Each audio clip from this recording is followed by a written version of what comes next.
Okay, we'll start with the paper, right? Yes, now, like we usually do now, since these classes are done for free, I will upload the recording on YouTube and I'll send the answers also on the group. But from month number 2, it will work through the website for only the registered students. So just don't get confused, right? So first month, all the recordings. Now, today's recording also, if I find some time, maybe tonight I have another class. After that, I have some other work. If I find some time, I'll upload the recording today itself. Otherwise, maybe by tomorrow or day after, I'll upload this recording as well. The first few classes will be available on YouTube since this is a free one. Okay, we'll start. We're doing the paper on this, and this. Yes, how many of you all attempted the paper at least, okay, forget about doing the full paper. Okay, if you've done the full paper, brilliant, right? At least, read the paper, tried 1 or 2 questions. Adumagane, opened the paper and read what was there. Yes. Because if that level of interest is not there, then that is very bad. Right? If you've done the full paper, brilliant. Right? That's perfect. That's what I would expect. But at least bare minimum before the class, when I kept on sending messages on the group, do the paper, do the paper, do the paper. If you have taken the time to, open it, read through, see what is there, right? If you did at least, at least a few questions, that is something. Okay, good. For those who did it full. So now I want you all guys, in revision paper 2 also on the first page, there is a place to make the short note.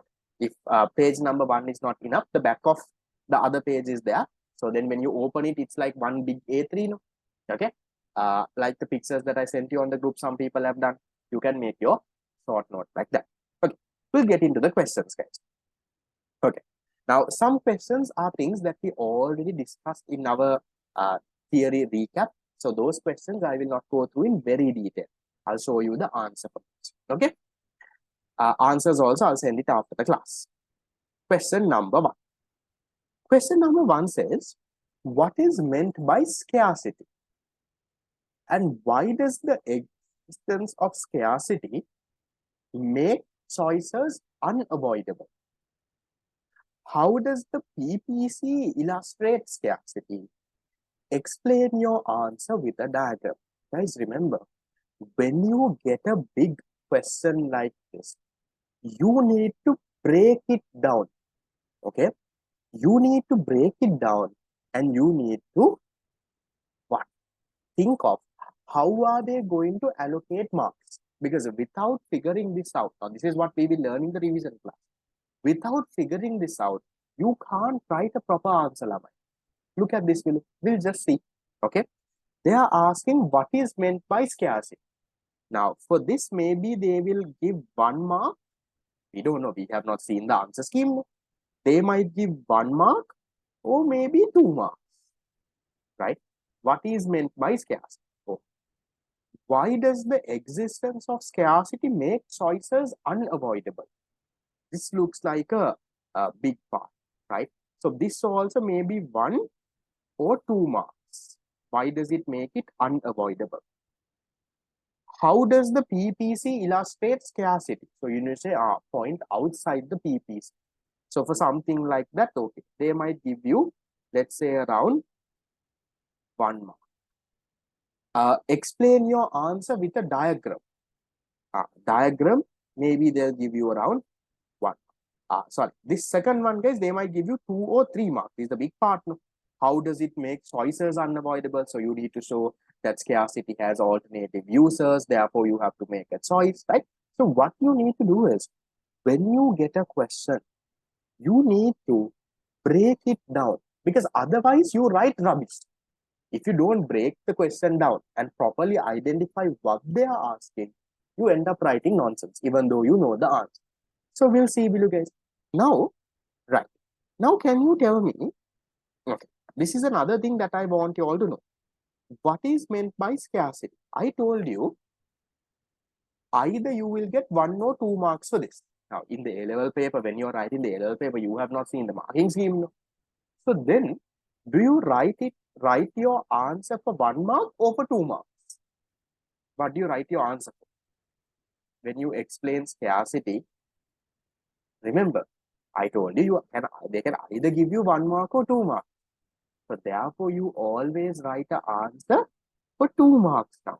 You write an answer explaining scarcity for 2 marks. So what are the key things that you have to say, guys? You can say, right, scarcity. Okay. Now, I'm not going to write a whole answer. You need to say what? Scarcity is the limitedness of resources, right? Limitedness of resources compared to unlimited bonds, right? Maybe now that is enough for 1 mark. Maybe we'll write a little bit more. What else can you say, guys? You can also say something like scarcity is the central problem in economics, common to every economic or common to every society. Just put in a small things and then you can say scarcity is a relative concept. That means that resources are only limited because we have unlimited bonds. Compared to unlimited bonds, only our resources are limited. So mention a few points like that. So that will give you that will give you 2 marks. 2 marks for what is scarcity. Maybe sometimes it's only 1 mark. That's okay. We'll write a line or two extra because we are not sure. We don't know the one, the two, the gear. Now, next part. Next part says, why does the existence of scarcity make choices unavoidable? Now what should you say? Now you should say, scarce resources have what? Scarce resources has, right? Resources have what?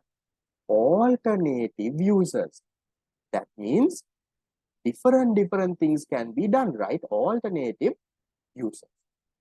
Then you need to say, with your scarce resources, you can't fulfill all these alternative uses. Therefore, you need to do what? You need to make a choice. Give an example if you want. Sometimes when you all are writing, your theory is not very good, right? Your English is not that great. So then give an example. For example, if we take a plot of land can have alternative uses like building a factory, building a farm, giving on rent, building a supermarket, right? So many. But since we can't do all of it with our scarce plot of land, we have to make a choice. So, therefore, what you can say, therefore, what happens, guys? Scarcity makes what? Choices unavoidable. Maybe give an example also. Nice. So then remember, that question you need to write for 3 marks because you don't know whether they are giving 2 or 3. So you break it down and you write it enough for 3 marks. Then the next one. How does a PPC illustrate scarcity? Small part, that's most likely 1 mark. So how does it illustrate scarcity? You can say by a point outside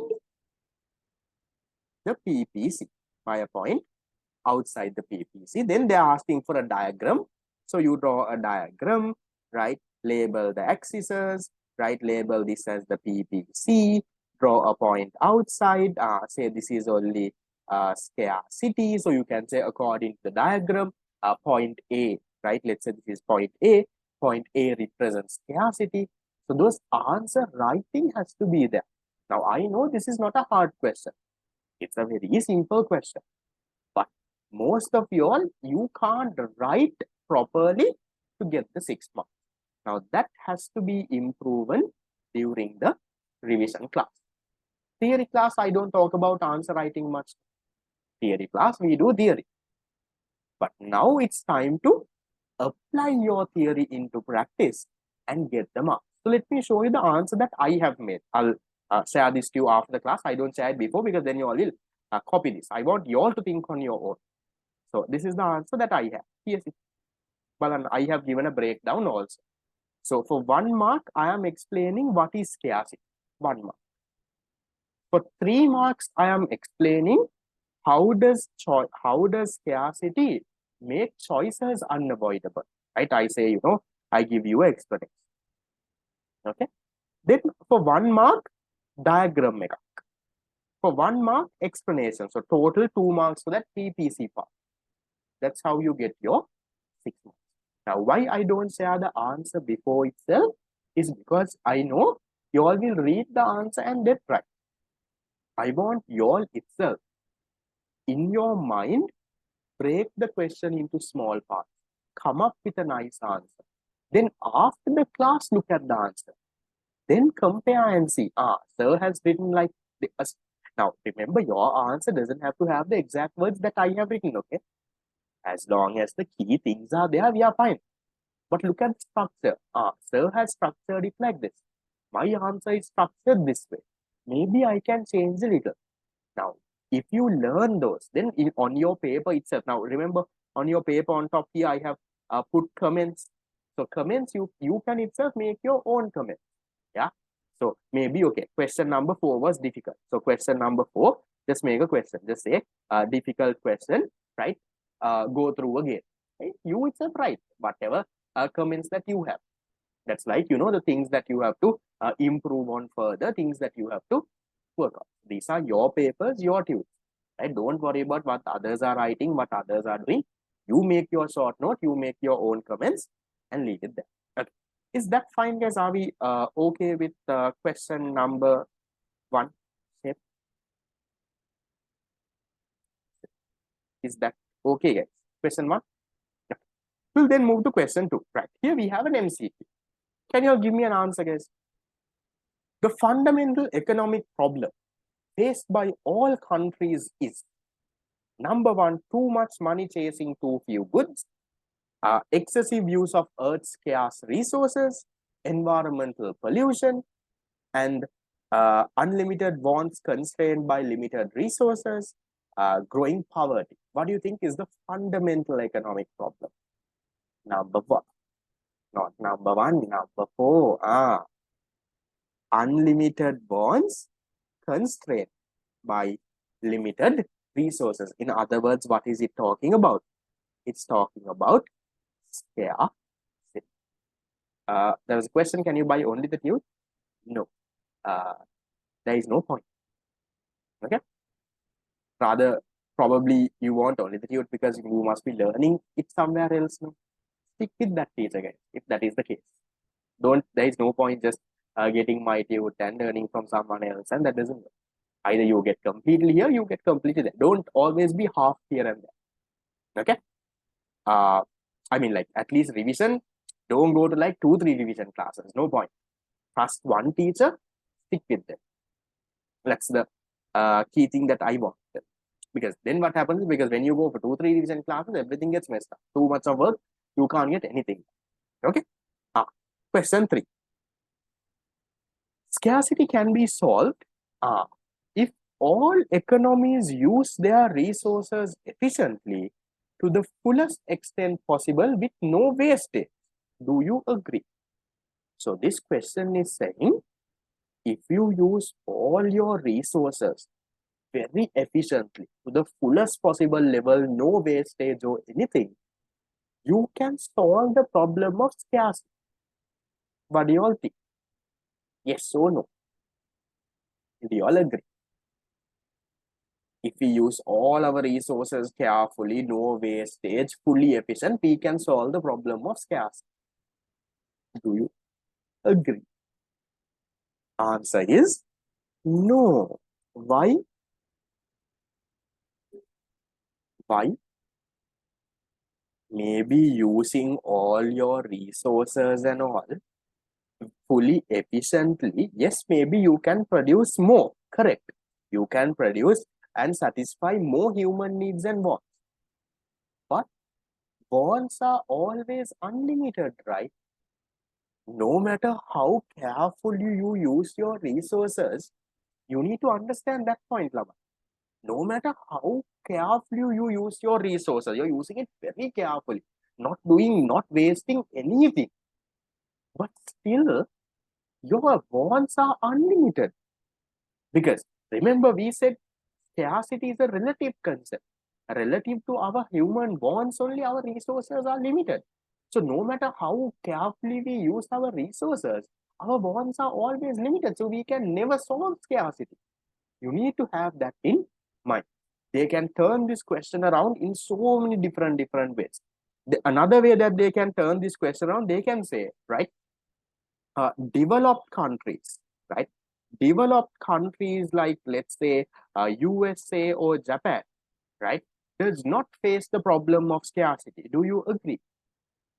Again, no. Because no matter how developed they are, no matter how much resources they have, their wants are also unlimited. So whether you are developed, whether you're using your resources very carefully to the fullest level, no matter what you do, you can't solve the problem of scarcity. That's why we say scarcity is what, guys? Scarcity is a universal problem, right? It's a universal problem faced by every single person. And we also say that it's the central economic problem because everyone has to face. Then look at the answer that I have given. Here, see, right? The answer that I have typed. Here, see, not much, guys. Now, you can't write pages and pages for something like. Look at how I have started. I start with, now they ask me, do you agree? So I say, no, I do not agree with the statement. Then I say, scarcity refers to, right? Yes, exactly. If you can solve scarcity, then there is no economics. You don't have a subject, I don't have a job. They say here, scarcity refers to the limited availability of resources compared to unlimited wants. You need to highlight that case because that is the main point, right? Scarcity is what? The limitedness of resources compared to your unlimited wants. Then here, see, I say here, efficient resource usage can increase the output. It can improve living standard also. Okay. Now, if you use your resources carefully, yes, you can increase output. You can satisfy more human wants. Agree. Fine. But even though you can do that, our wants are always unlimited, right? Therefore, it can never satisfy the problem of scarcity. So for 2 marks, I'm explaining that. So this kind of an explanation is more than enough for your 4 marks over here. For these questions, guys, you can't write pages and pages. This must be around a 7-8 line answer. More than enough as long as the keywords are there. Is this okay? Question 3. Problem of scarcity is solved when unlimited resources. Yes, you can say if resources are unlimited, then there will not be scarcity. Fine, you can mention that, but it's not a very effective. Are there different productive efficiency here on sustainable short term? No, they're talking about productive efficiency. Using your resources the fullest in the most efficient way. That's what they're talking. Okay. No, you don't have to write these exact words, guys. These are my words that I have written. As long as you can, match this, write something similar, you're okay. That is why I want you to come up with your answer first. And then you can do. Yes, something like poverty, yes. Poverty can be solved. Now, scarcity and poverty is not the same. Poverty we'll learn later, unit number 11 and 12. Okay. Okay. Then we'll go back to question 3. Yes, I all okay. Question 2. Say resources fully efficiently. You can't solve the problem of scarcity no matter what you do. Okay. Then we'll go to question number 4. Interesting question. From a small table, they have said table below. Now, this is again something that we will learn in theme focus area 4 as well. Okay. Table below shows the production possibilities of a farmer who uses all his resources to produce paddy and corn. Okay, paddy and corn. Suppose the farmer currently produces 20 units of paddy, okay, and 42 units of corn. Okay, currently, he is over here. They are asking you, according to the above table, the opportunity cost of 10 more units of paddy is. What's the opportunity cost of producing 10 more units of paddy? So if I increase paddy from 20 to 30, 10 more units, what do I have to sacrifice? I have to sacrifice 14, no? 42 is going to 28. So my answer here, guys, is what? 14 units of corn. Now, why don't you use the equation here? Equation is wrong. If you say 1.4, wrong. Because if the question asks you, what is the opportunity cost of producing one more unit of paddy? Then foregone units 14, gained units 10, so 1.4. Then that is correct. I have not asked what is the opportunity cost of producing one more paddy.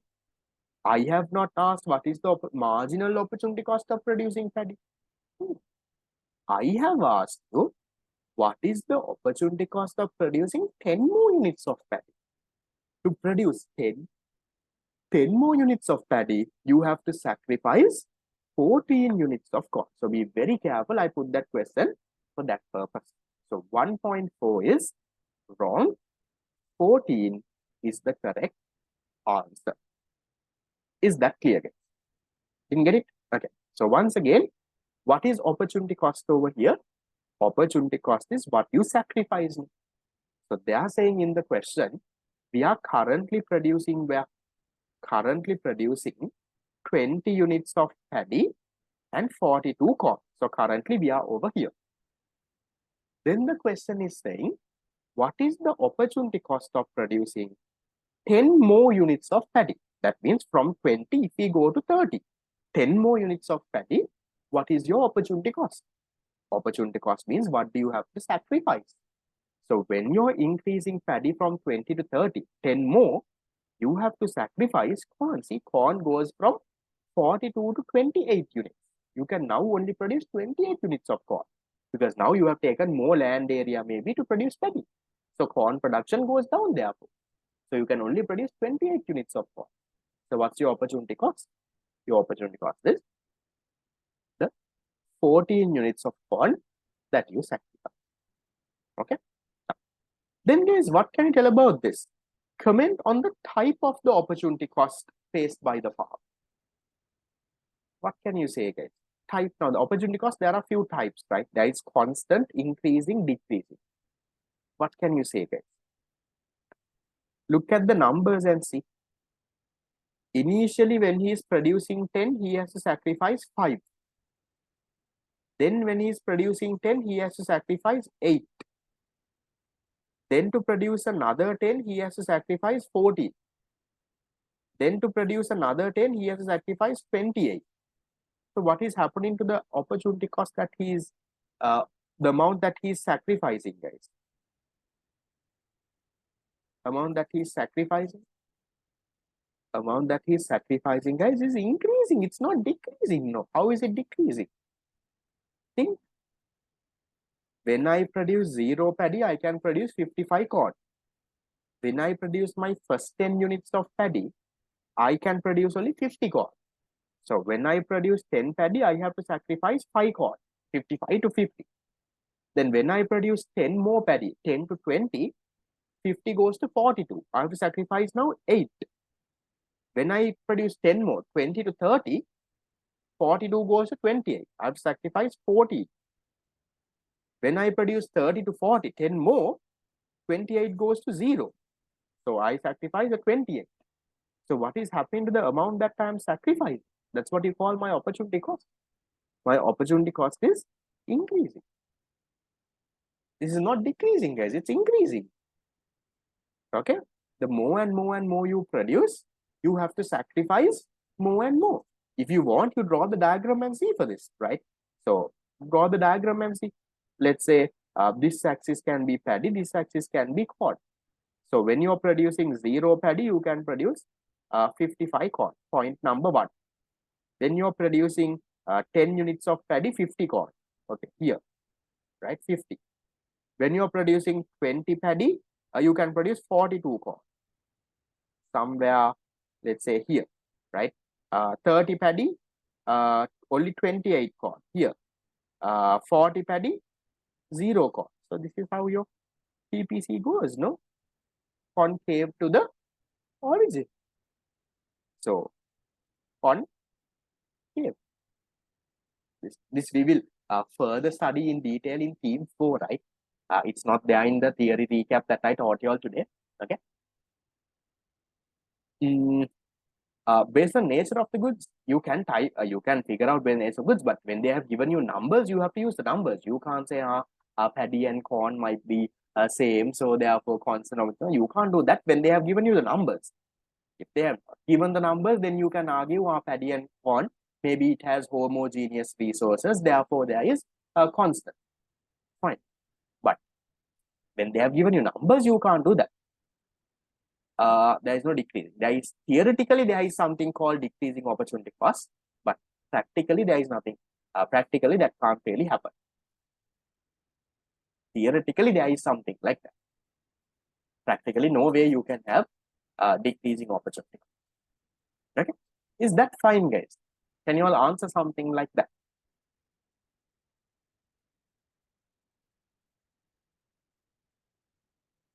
Yeah.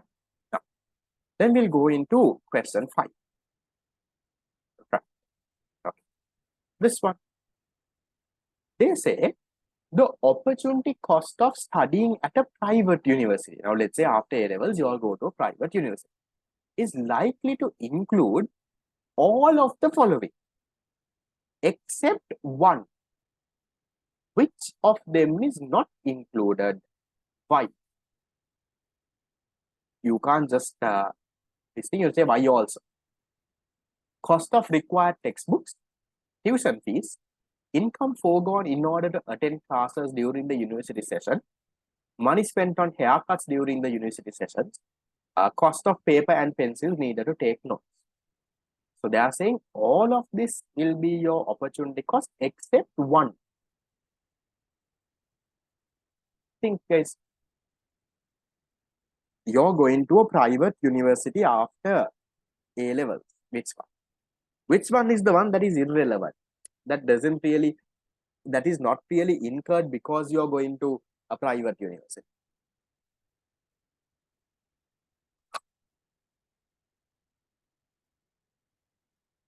Guys, the answer is number 4, right? So number 4 says the money spent on haircuts. Now, how can this thing, now why is this the answer? Because even if you now, okay, think, will you, because you're going to a private university, you have to spend money on textbooks. You have to buy textbooks. You could have used this money for something else. So there is opportunity cost, right?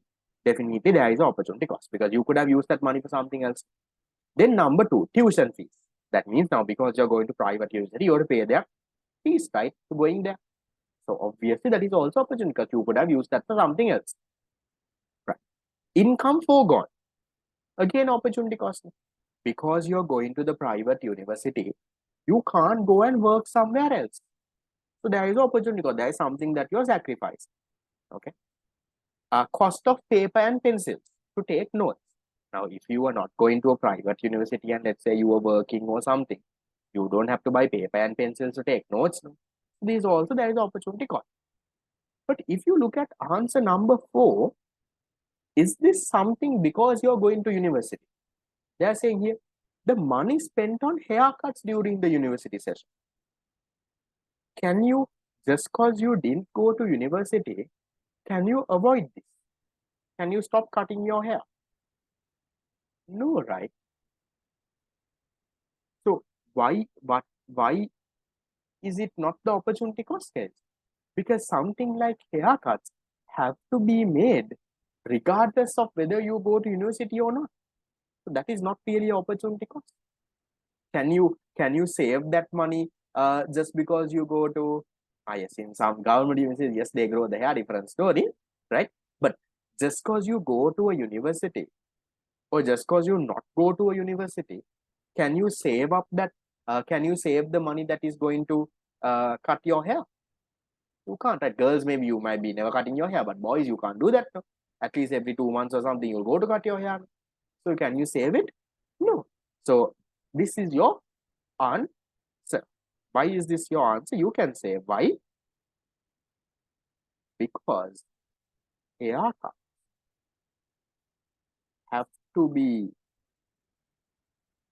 done. Or you can say money has to be spent for haircuts, right?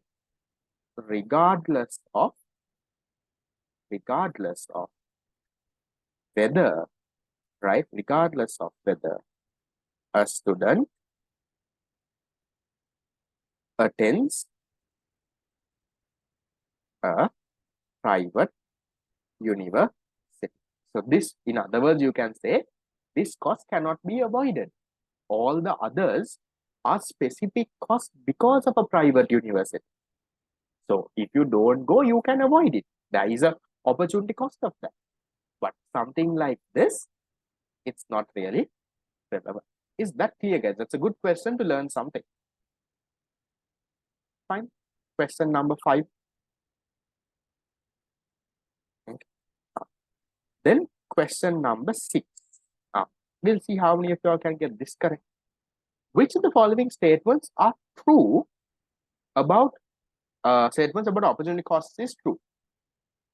Opportunity cost of a given action is equal to the value foregone of all feasible alternative actions. Yes or no? Can you tell me, guys? Is the first one correct? Is the opportunity cost the value foregone from all the feasible alternative actions? No. It's only the value foregone from your next best, right? Not from all.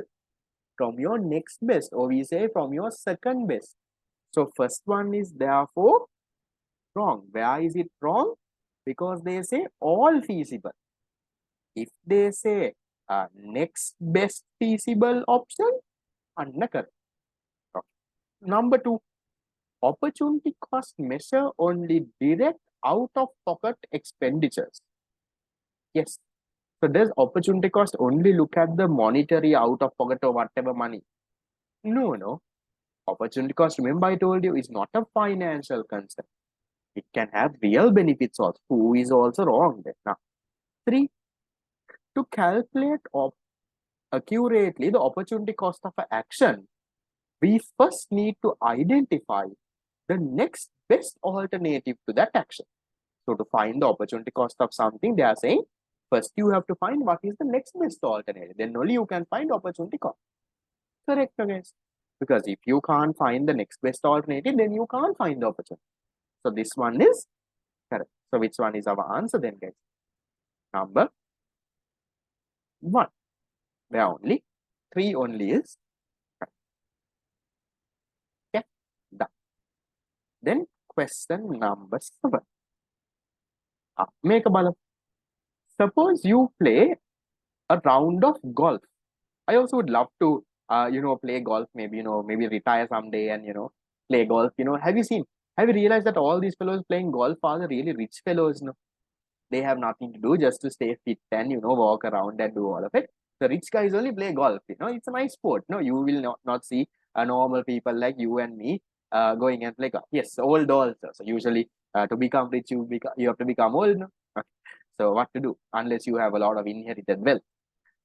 Okay. Suppose you play golf, costing 75 rupees, right? To play a round of golf costing 75 rupees. Suppose you play a round of golf costing 75 rupees. Golf takes 4 hours to play. Okay, fine. If you were not playing golf, you could be working and earning 40 per hour. Opportunity cost of your golf game is, what is the opportunity cost? I put this for a reason. Yes, I'll connect this a little with unit number 4. Right now, for those who have learned unit number 4 a little, you all will be able to relate. Opportunity cost of a certain activity is what? Opportunity cost of a certain activity is the direct cost, right? The direct cost plus the direct cost plus whatever indirect cost, right? So indirect cost there is, right now, if you all have learned unit number 4, indirect cost will have uh, foregone income, foregone interest. It will have so much of those. Can you tell me, okay, right? Now this is why I put this question, teacher. Can you tell me what is the direct cost of you playing golf? One round of golf takes 4 hours. What is the direct cost? What is the money that is going out of your pocket? What's the direct cost? Direct cost, where you're actually paying money. How much are you paying money if you play a round of golf for 4 hours? It costs you 75, right? So here they're saying, remember, not 75 into 4. Don't read the question wrong. Here, suppose you play a round of golf costing 75. So one entire round, right? Golf is, you know how golf is played. They from pocket to pocket, they keep on hitting, no? So that round takes 4 hours. It costs you 75. So there is a direct cost of 75 rupees. Do you all agree with me there? Because you are playing golf, there is a direct cost of 75. You could have used this 75 for something else. So there is an opportunity cost. Instead of playing golf, this 75 rupees, you could have bought something else. Definitely there is an opportunity cost. And also, not just the direct cost, there is also indirect cost. In other words, there is a foregone income here. How much is the foregone income because you're playing golf? How much of income are you sacrificing? Instead of playing golf for 4 hours by paying 75 rupees, if you would have gone for work, they are saying you could have earned 40 per hour. So that means 40 into 4 hours, you could have earned 160. So now think, because you paid golf, you had to pay 75 rupees, which you could have done something else with that 75. That means there is an opportunity cost there also. In addition to that, you lost the 260 rupees by not working also. So what is your total opportunity cost? You need a little bit of unit 4 knowledge for this case. So that's okay, even if you got it wrong. That's completely fine. Okay. Theory class people, I would have expected you all to think a little bit more. Okay, so what is your opportunity cost? Your total opportunity cost of playing golf is 200. So remember, this is your answer. Is that correct? How did I calculate the indirect guys? Here they are saying, if you were not playing golf, you could be working and earning, right? Okay, so once again, listen carefully. They are saying, you have decided to play golf.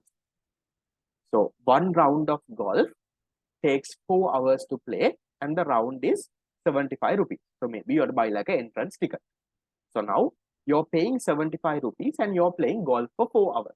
Nicely, you're pocketing everything and you're doing it. Then they're also saying, instead of playing golf, if you worked, you could have earned 40 per hour. And they are asking the opportunity cost of your golf game. So I am telling you, opportunity cost includes both direct and indirect costs. We learned this in unit number 4, Lama. So if you have not learned it, you might be a little confused. Don't worry, your theory teacher will teach you. So then I ask you, what is my direct cost of playing golf? Direct cost means what is the actual money that I am giving out of my pocket? I am giving 75. Because I went to play golf, I had to buy like a ticket or something. So my direct cost of playing golf is 75. What is my indirect cost? If not for golf, if I went and worked, I could have earned 160. Now, since I played golf, that 160 also I didn't get. So I had to pay 75 for the ticket also. 160 I lost also. So how much is my total opportunity cost? Total opportunity cost is 235. That's how the number. Okay. Question 7 done. Let's go to question 8. As I usually make the paper a little hard, right? Then no, you all learn something new. No point making this a very easy paper, no? Right? So usually, paper will be a little harder than the normal A-level paper. Okay. Diagram below shows the production possibility curve of a hypothetical economy. Okay. X is there, 50 is there. At point X, when the point X. Okay, point X. They are asking, at point X, the opportunity cost of producing food. Sorry, there's a small mistake here. Can you label this axis as food? I'm hoping you all figured that out because this axis is clothes, no? This has to be food. They are asking you, what is the opportunity cost of producing food? Cannot be determined, is infinite since it's impossible to produce more food, is greater than the opportunity cost of cloth, less than the opportunity cost of cloth, is 0. What can you say? Opportunity cost of producing food. That means to produce, let's say, for example, this is 20 food value. Okay. So to produce 20 food, what is your opportunity cost? What can you say?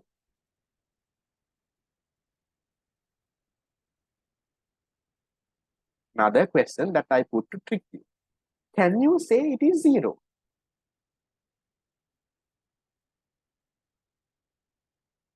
Look, this is where you all got confused. Yeah? Right now, you're at X. If they ask you, what is the opportunity cost to go from X to Y? 0. I will also agree with you. What is the opportunity cost of increasing food production? 0. Fine. You can increase without sacrificing because there is unemployment. You can increase. So you can go and increase up to here. No problem at all. Unemployed resources, you have to not sacrifice anything. Opportunity cost is 0. I am not asking for that. Am I asking you what is the opportunity cost of increasing food?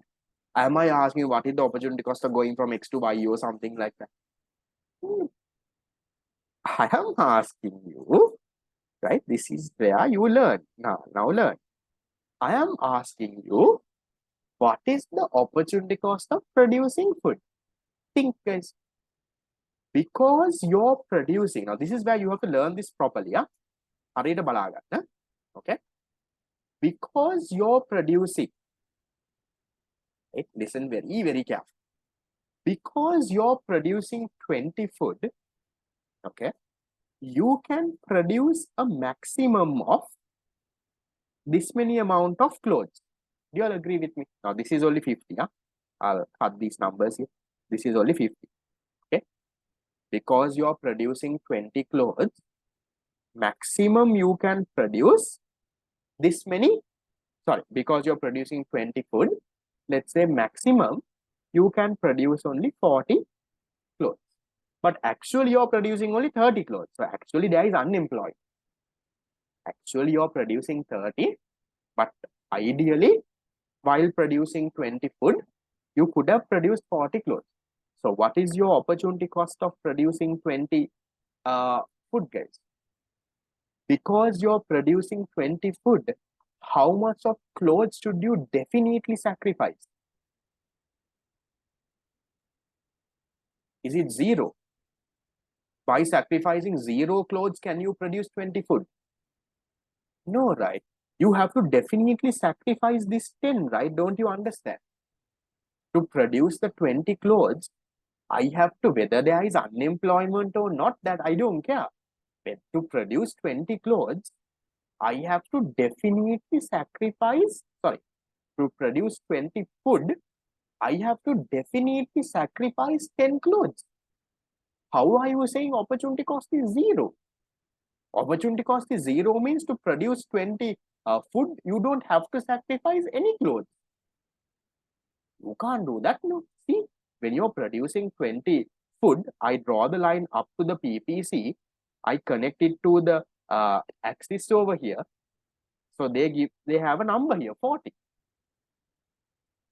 So that means while producing 20 food, I can't produce all 50 cloth. No, I can produce only 40 cloth. So this 10 becomes my opportunity cost. Is that part clear, guys? That's what I want you all to learn. Yes. So you can't say opportunity cost is 0. Got it? Yeah. So remember, once again to summarize, opportunity cost is what you sacrifice, what you're sacrificing to get some. So maybe in this question, right? Listen very carefully, guys. There's a big point to learn here, right? Maybe in this question, if they ask you, right? If they ask you, what is the opportunity cost of going from X to Y? Then your answer is 0. Why?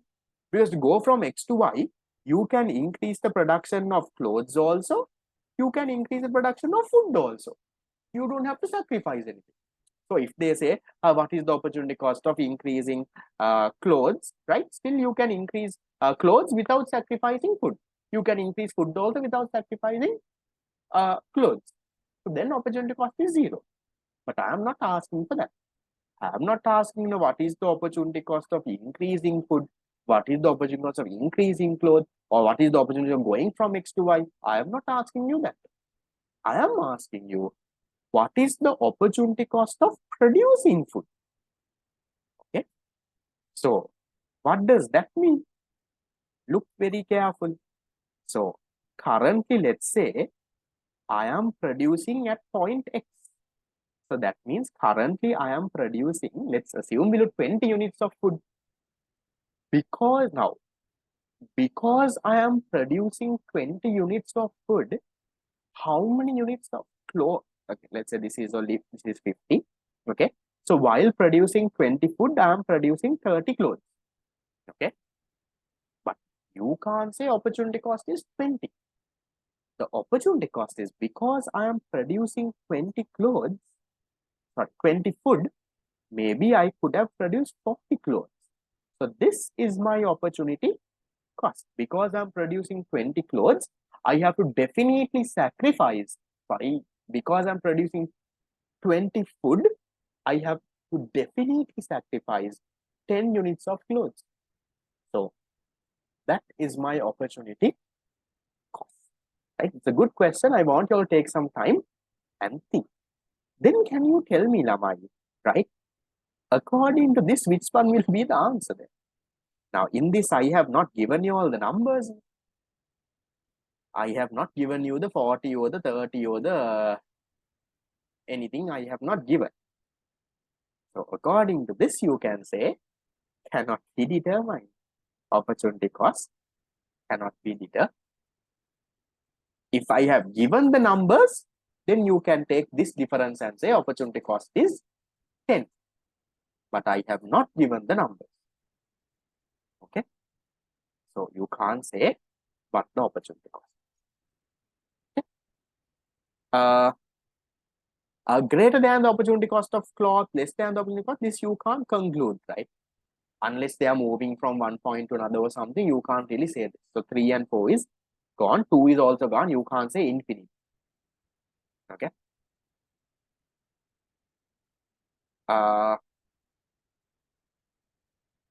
Now it's like this, I guess, because you can't really say what is the opportunity cost of this thing. You can't say 3 or 4 because you are in a point of unemployment. So now if you're going from, let's say, here to this point, right, there to there is no opportunity cost now. So you can't say greater or lesser or, right? That, remember, you always go with the most correct one. Okay. So things to learn. 8th answer number 1. Okay. We'll move to question 9. Okay. This one, guys, I already kind of explained to you. Situations where, with examples, where opportunity cost can be 0. Remember, in my theory recap, I explained 3 situations. Number 1, when you have unlimited resource. Unlimited resources. Or in other words, when you have non-economic resource. Number 2, when there is general unemployment. So you can just say unemployed. Okay. Number 3, when there are no alternative uses. So for each one of this, you will get 2 marks for explaining it. I'll send you the answer scheme after the class. Then you can see how I have explained. But remember, you can't just write these 3. Yeah? You have to explain. See, explain giving a suitable example also.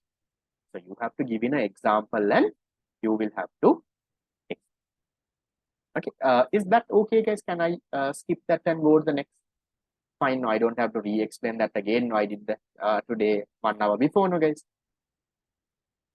Unlimited resource, free food. No. When you say unlimited resource, we're talking about air, sunlight. We're talking about those. Okay. Now, question number 10. Right. Question number 10 says the diagram shows free goods. Yes. Diagram shows the PPC of a country which movement involves no opportunity cost. This I think you all should get corrected. When you go from which point to which point, there is no opportunity cost. That means you don't have to sacrifice anything. From Y to Z, V to W, W to X, X to V, X to W, U to V, where? From U to V, no? If you're in point U, okay, from point U, if you go to point V, you can increase capital also, you can increase consumer also. So what does that mean? That means there is no opportunity cost because there has been unemployed resources. When you go from U to V, there is no opportunity cost. That means you don't have to sacrifice anything. Now look at any other point, do that for homework now. When you go from any other point to anything else, you always have to sacrifice. You have to give up on something. But U to V, you can increase capital also, you can increase consumer also without any problem. Is that okay? Question number 10. Y to Z. No. How is Y to Z the same? Now at point Y, right? At point Y, let's say you're producing 100 consumer goods, we'll say, right? You're producing 100 consumer goods. So when you go from Y to, let's say you're currently producing here, right? So when you go from Y to Z, you have to sacrifice this amount of consumer goods, right? Don't you think? When you go from Y to Z, now at point Z, you're producing, let's say, 200 capital goods. But when you're producing the 200 capital goods, you can't produce these 100 consumer goods. You have to sacrifice some. So there was an opportunity cost even from Y to Z. Okay. So our correct answer is from U to V. Okay. Any other questions? Good that you all have questions. Now, going to the next step. Okay, this one is an easy one, guys. Now, unless you have fallen asleep, give me an answer. I put an easy question here and there also so that, you feel kind of okay. Yes, Y is also a point of unemployed. But that doesn't mean, if you look at the PPC, there is some sacrificing to do. I'll teach that you in detail in the fourth part. Right? Right. Due to scarcity of resources, what happens? Every society must undertake central planning. The government must decide how to allocate available resources. Some members live in poverty. Every society must choose among competing users of available resources. Resource availability exceeds the possible users for available resources. What do you think? Answer, guys, can be number 4. Right? So the other answers that I got is I got 2 and I got 5. Why not answer number 2? Government must decide? No. Government will decide only in a planned economy. Only in a planned or a command economy, government will decide. In a market economy, because of scarcity, government doesn't come and decide. No. In a market economy, the market economy decides, right? Based on price mechanism, they decide. So you can't say government must decide. In a central planned economy, because of scarcity, government must decide correct. Okay, therefore 2 is wrong. Then some of you all told me 5. Resource availability. That means there are so much of resources, the available resources exceed the possible users. That means you have more resources than the users of it. No, because it's the other way, You have limited resources. With that resource, you have so much of users. Now, you don't have 100 plots of, now this one is saying you have 100 plots of land, right? Resource availability is more than the users. You only have, let's say, 1 use. This is not the story. The story is you have 1 land. For that 1 land, you have around 5 users. You can build a factory or farm or that. So 5 is you predict. So not 5 as well. 1 and 3, no one gave me an answer, so I'm not explaining that. Okay, so correct answer is number 4. We'll go to 12. Okay, what do you all think, guys? If resources were perfectly substitutable in all activities, that means, now this is a little connected with PPC also, right? I will touch on this in team 4 as well. So, if resources were perfectly substitutable, which of the following would be true? Yes, can you all just tell me, guys? If you have perfect resource substitutability, what type of opportunity cost will you have? Constant, increasing, decreasing. What is the type of opportunity cost? If resources are perfectly substitutable, you can use the same resources in this industry also.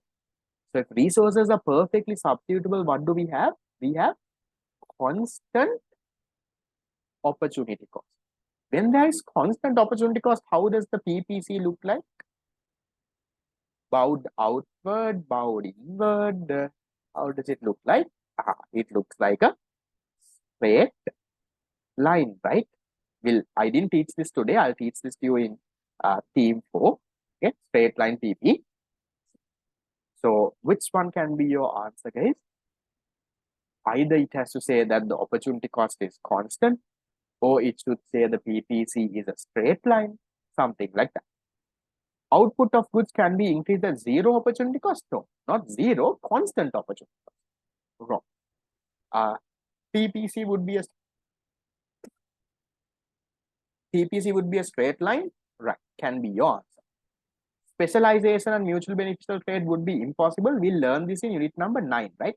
Just put a note and keep unit number 9. It would not be impossible. It would be possible. Don't worry how. Unit number 9 will learn. No country would have a comparative advantage. Again, unit number 9. Okay, don't worry for now. Scarcity would be eliminated. Just because the resources are substitutable doesn't mean scarcity is eliminated. So what is perfectly substitutable? What is the meaning of this?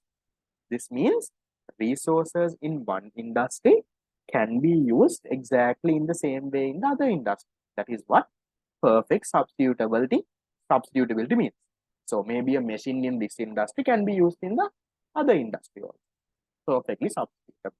Okay. Well done. 30. What do you all think of this guy? Opportunity cost of increasing capital investment in a fully employed economy would be. Yes. Broadly tell me, if you take an economy, what are the 2 types of goods it can produce? If you take an economy broadly, what are the 2 types of goods? Don't tell me good X and good Y. What are the 2 types of goods it can produce? It can produce consumer goods and capital goods, right? That's the broad categories. Now, what are consumer goods? Consumer goods are the goods that you consume on a day-to-day basis, right? Your food, your clothes, maybe your car, maybe your, let's say, your TV, right? Those are consumer goods. Then, what are capital goods? Capital goods are the goods used to produce other goods. Industrial goods, we say. Machines, buildings, factories, equipment. Those are capital goods. So they are saying, in a fully employed economy, opportunity cost of increasing capital investment. Let's say right now you were here, okay? from here, you decided to go here. You decided to increase capital goods. So capital investment, you decided to increase. So they are asking you, what is the opportunity cost of this? What do you have to sacrifice? What's the opportunity cost, guys? The opportunity cost is number one, right? A fall in consumption. So your consumption goods comes down. That's what you have to realize. We'll again touch this in theme 4 as well, but can you tell me, guys, when they increase capital goods, what can you tell about their future growth now? They have reduced consumer goods and increased their capital goods. What can tell about their future growth? Will it be high or will it be low? Future growth. Future growth will be high, no, because they are producing a lot of capital goods now. They are producing a lot of machines, buildings, equipment. So in the future, right, what can you say according to this diagram? You can say their future growth is high, or you can say future growth potential is high. What can tell about their current living standard? They have reduced the production of consumer goods. Current living standard, low. The current living standard is what? The current living standard. Okay, so these are few things we will learn in theme 4, right? I did not highlight this today. Yes, now for some other areas, I can't summarize the theory in 1 hour. So what I will do is, I will send the recording beforehand. Now, for those who know the theory, not a problem. Now, for example, let's say something in PPC. Now, I can't maybe cover everything in PPC, let's say in 1 hour. So maybe for under PPC, you have a constant and increasing opportunity cost. Maybe for that, I will upload a video. So if you don't know that area, you will have to watch that and come, right? So remember those. Right. 14. Opportunity cost in economics is defined as. How can I join the group? Yes, this is a group for the 2024 students. If you are a 2024 student, drop me a text on WhatsApp with your name, batch, and school. Okay, this one, guys, this is the easy one. If you have not fallen asleep, quickly give me an answer. What's opportunity cost? The opportunity is sacrificed for obtaining something, the financial cost of obtaining something, the cost of time obtaining something, total fixed and variable cost of obtaining something, the value of the next best alternative sacrifice for obtaining something. Very clear. Answer number 5, right? That's the definition. 50. The 3 basic economic problems that all economies must answer. Right? So now the first 2 I'm not going to explain. Someone had a problem with the third one, therefore I will take some time to explain. So first one, what to produce, you all know. How to produce, you all know. Third one is what? Whom to produce. So what does this whom to produce mean? This whom to produce is, at the end of the day, who gets the goods? That is what whom to produce means. Can you tell me, guys, okay, the amount of goods and services from the total output that is there, the amount of goods and services that you can get depends on what? Depends on what? Think. From the total amount of goods that is there in Sri Lanka, the amount that your family gets depends on what? Depends on your income, right? So the amount, this whom to produce question mainly depends on personal income. So the amount of goods that your family, right, the amount of goods that your family gets depends on your income. So people with high amounts of income gets a lot of goods and services. People with low income, they get a very few goods and services, right? Then can you tell me, guys, your income depends on what?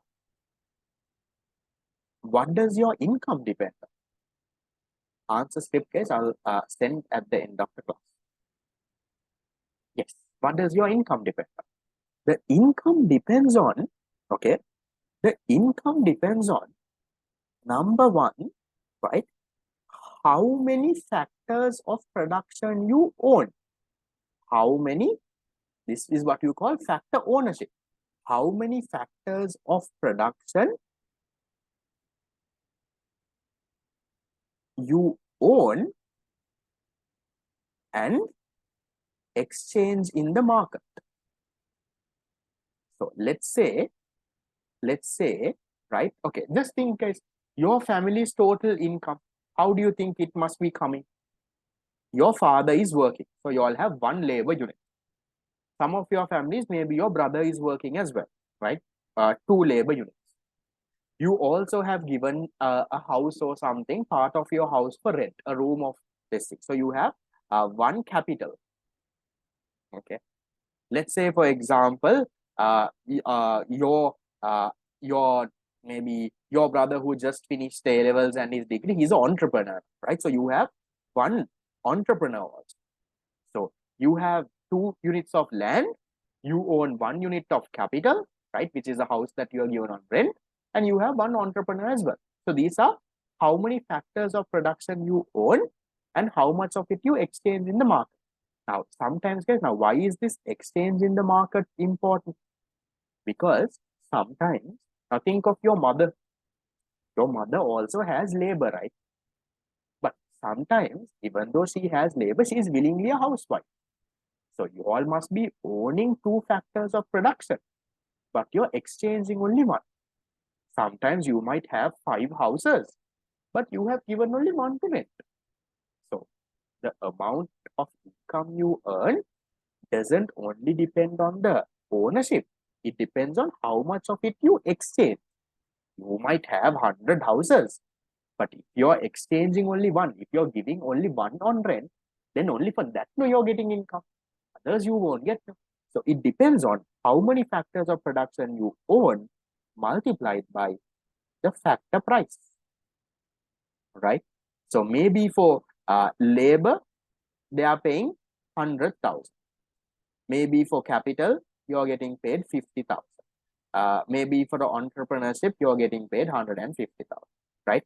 So then how much is your factor income? You have 2 into 2 labor, right? So you will get 300,000 from this. One capital, 50. One entrepreneur, 150. So your total income is 500. So this is how your income is determined. So remember that. Remember, what is whom to produce? Whom to produce is who gets the goods and services. Then I told you, who gets the goods and services depends on your income. Who has more income gets more goods. Who has less income gets less goods. Income depends on what? Income depends on how many factors of production you own and how many of it do you exchange. Okay. And the factor price. So factor ownership and the factor price. So that is what decides your income. Your income will decide how many goods and services you can get. Is that okay, guys? That's another theory part which I just recap now. Yes, this might be a little fast if you don't know your theory, right? Remember, I'm repeating again, this is a revision class. If you have never learned this before, this is utter nonsense for you because revision is to revise. From my theory class people, if you're lost, I don't know what I'll do for you because all the recordings are there. You can always go and watch. Other people, guys, please revise and come, right? Otherwise, there is no point of revision. Okay, then the last question for the day. Sorry. Give me this and then we are done. We are right on time. We are finished. Opportunity cost of a particular activity is the same for everyone pursuing the activity. No. I told you opportunity cost is subjective, differs from person to person. Wrong. Includes both monetary cost and foregone income. Remember, we did a question. Can you all tell me which question is? Question number? The one with the golf thing. So next to this, write and keep. Then you all can go and check. Question number 7 then. So question number 7, right? Within brackets, I'll just say the golf example. See, how did we find the opportunity cost? The monetary cost. He had to pay 75 for to enter and play golf, and also foregone income, the 160. So that is the answer. Includes only monetary cost, includes only foregone income. No. Measures the direct benefits of the activity. No. Even indirect benefits, all the benefits it takes into account. So 6 is number 2. Is that okay, guys? Fine. Right. So that is a wrap of opportunity cost, scarcity, choice, and all of that. I hope today was better than the first class. We went comparatively slower than the first class because first class 1 hour went for the introduction. So I'm hoping that you all learned something new, but it can't stop here. Take time. I'll send you the answers now after the class. I have small adjustments to do. I'll send you the answers on the group. Compare your answers with the answers that I have sent, and then see how it goes. If you are not on the WhatsApp group, right, drop me a message. This is my number 077 05 66 014. Drop me a message with your, don't just drop me a message saying hi, right? Say name with your name, batch, and say that you are interested in joining the 2024 revision class. If you're not on the group, once in the group, please don't say. So with that, we'll wrap things up. Theory class people, I'll see you all on Wednesday for unit number 4. The others, I'll see you all again on Monday for revision paper 3. Answer script I will send, guys. Don't worry. I told you I'll send it, and I'll send it after the class. Okay. See you. Have a nice night. Tude 5 is not yet printed, guys. I'll let you know when it's printed. See you and bye bye.